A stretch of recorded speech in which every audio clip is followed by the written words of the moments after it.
Today, London Bridge may just look like a concrete crossing over the River Thames when compared with other river crossings, such as the often mistaken Tower Bridge. But in the past, it was the earliest crossing for people to head north and south across the river in London. There was a horrific and notorious reputation that London Bridge developed in the centuries after its creation, and that was for being a place where the executed heads of people who lost their heads on Tower Hill were displayed. Heads were placed high above the gatehouse, and each day thousands of people would cross the river and pass under the heads, which must have been terrifying. Today, the most worrying thing for people in London that they have to deal with on their commute is people not sticking to one side on the escalators as they rush to their tube trains.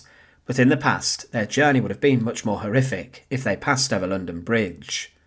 Join us today as we look at the heads above London Bridge, and as always, to support our channel, please make sure to subscribe.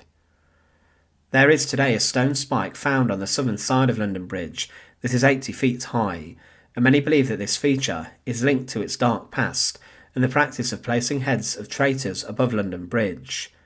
When the bridge was constructed, it was nowhere near the terrible structure that stands today, as it was a living bridge. It was full of hustle and bustle, and many wooden houses were built on the bridge, and it was also a very busy shopping centre, where people would flock to do their grocery shopping. But the ritual of placing heads above the gatehouse began around the 1300s.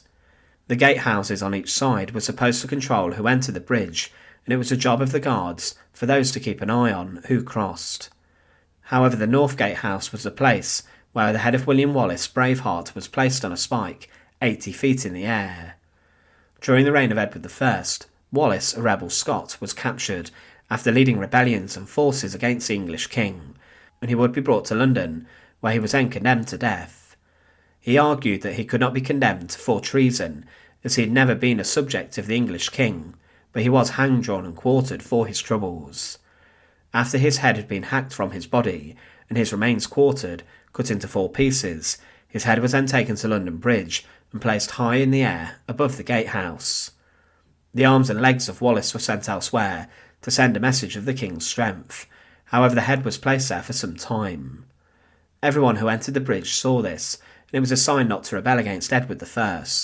However, there was a man whose job it was to keep an eye on the heads of London Bridge, and it was his job to preserve them and then to throw them in the river, ready for the next head.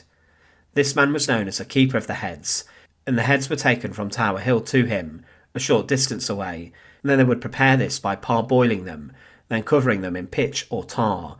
They were then thrust high up on the wooden spikes. It wasn't just one head that was found above a gatehouse either, as during the reign of Queen Elizabeth I, the final Tudor queen, it was said by one man that 30 heads were placed above the bridge. Such was the sheer amount of traitors who had been condemned. This was a German visitor who said this in 1598, and he claimed that on the south end there were 30 heads, but we don't know what happened on the north end. What usually happened is when there was no space, then the head which had decayed the most would be thrown in the river, and the new one was placed in its place. In 1450, Cade's rebellion rose up. However, for his troubles, Jack Cade was executed, with his head then placed above the bridge to encourage people not to rebel. But during the reign of Henry VIII, there were many heads of prominent people placed on the bridge, such as Sir Thomas More, the former chief advisor to the king. More could not support Henry's changes to the church, and because of this he was executed, after giving many chances to repent and to change his mind. His head was then displayed above London Bridge, and after being displayed for some time, More's daughter bribed the Keeper of the Heads, who then gave her the head of her father, which was then interred with her in her tomb later. But because of the sheer amount of executions, a friend of More, Bishop John Fisher's head replaced More's on the same spike. Later, Guy Fawkes' head was placed above London Bridge in the centuries after, following the failing of the Gunpowder Plot and the execution of those conspirators, but ultimate authority over this brutal practice was at the feet of the Keeper of the Heads. Many of these executed remains during the periods of terrible weather would fall from the poles and into the River Thames, or worse, onto the bridge itself.